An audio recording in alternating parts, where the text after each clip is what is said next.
महुआ वाले बहुत लड़ैया जिनकी मार सही ना जाए, एक के मारे दो मर जाए, तीसर खोफ खाए मर जाए। नमस्कार दोस्तों, आपका स्वागत है ऐतिहासिक दुनिया में फिर से। आज हमारा वीडियो जिन पे होने वाला है, शायद आपने उनका नाम नहीं सुना होगा, शायद क्या जरूरी नहीं सुना होगा।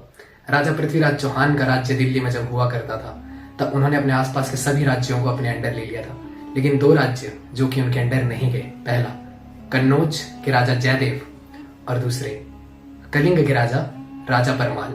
इन दोनों ने अपना राज्य उनके अंडर देने से मना कर दिया, जिसमें से राजा परमाल, जिनकी शादी उर्रई के राजा वासुदेव की बेटी के साथ हुई, जिनका नाम था मल्हाना।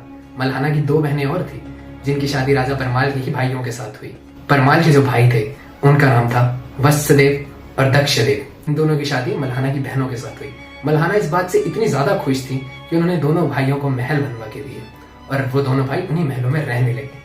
तभी राजा परमाल ने महुआ को अपनी राजधानी घोषित कर दिया और महुआ को राजधानी घोषित करने के कुछ ही देर बाद उनके घर में 5 पुत्रों का जन्म हुआ, जो कि आज भी पंचवीरों के नाम से जाने जाते हैं।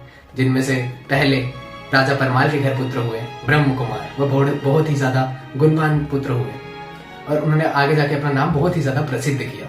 और वहीं उनके पुरोहित के घर देहवा नाम के पुत्र हुए, जो कि संकट के मित्र कहे जाते हैं, यानी विपत्ति में सबसे ज्यादा काम आने वाले देहवा ही थे।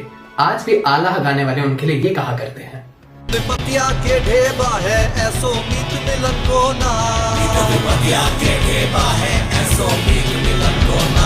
मल्हाना की दूसरी बहन तिलका उनके घर पुत्र हुए, जिनका नाम था मलखान। और मलखान के बारे में तो ये कहा जाता है कि मलखान जब रण में चले जाते थे, जहां उनका पैर जम गया कोई उनका पैर हिला नहीं पाता था, पर इतने बलवान थे। और वहीं दूसरी ओर देवल्ली के घर जन्म हुआ आला का। और आला के बारे में तो क्या ही कहा जाए, महावीर महाज्ञानी आला के जन्म लेते ही देवल्ली फिर से गर्व से हुई। इस बार उनका एक और पुत्र होने वाले थे, लेकिन उनके पुत्र होने से पहले मांडवगढ़ के राजा मवेल राजा ने उनके महुआ पर आक्रमण कर दिया। आक्रमण करने के साथ ही राजा परमाल के दोनों भाइयों को उठा के अपने साथ मांडवगढ़ ले गए। और वहां जाते ही राजा की क्रूरता खत्म नहीं हुई, उन्होंने दोनों भाइयों का सर काट के एक वृक्ष पे लटका दिया।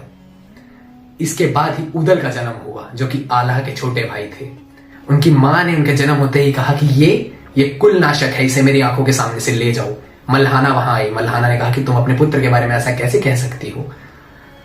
देवल्ली ने कहा इसके जन्म लेते ही जमीन 2 गज नीचे धस गई। माना जाता है, कहा जाता है, माना भी क्या जाता है, कहा जाता है कि आला के जन्म लेते ही पृथ्वी 2 गज नीचे धस गई थी, इतने बलवान थे आला। तो मल्हाना ने कहा कि कभी अपने पुत्र के बारे में ऐसा क्यों कह रही हो देवल्ली। देवल्ली ने कहा इसके जन्म लेते ही पृथ्वी 2 गज नीचे धस गई, इसके पिता की मृत्यु हो गई, मैं इसको नहीं पालूंगी। तब मल्हाना ने उदल को पालने का निश्चय लिया और उदल को पाला। बड़े होते ही 5 भाइयों का पराक्रम हर जगह फैलने लगा, सब जानने लगे कि 5 भाइयों में कितना दम था।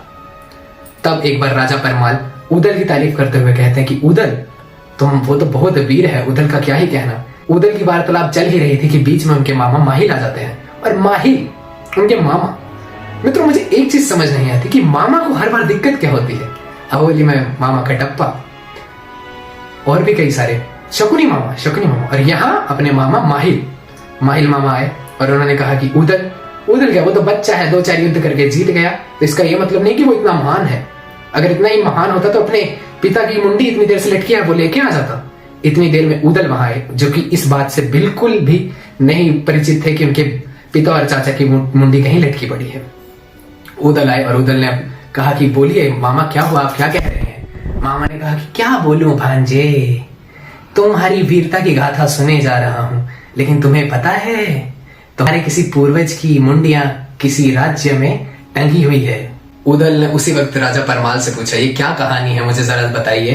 तो माहिल ने कहा इनसे मत पूछो, जाओ अपनी माता श्री से पूछो। तो उदल देवल्ली के पास गए और कहा माता मुझे बताइए ये क्या है, इसका कारण क्या है, क्यों हमारे पूर्वजों की मुंडियां वहां टंगी है। और जब उदल को सारी बातें पता लगी, तब उदल ने कहा कि मैं अपने पिता की मुंडी वहां से लेकर आऊंगा। और देवल्ली ने कहा कि नहीं पुत्र, तुम अभी बालक हो, थोड़े बड़े हो जाओ फिर जाना।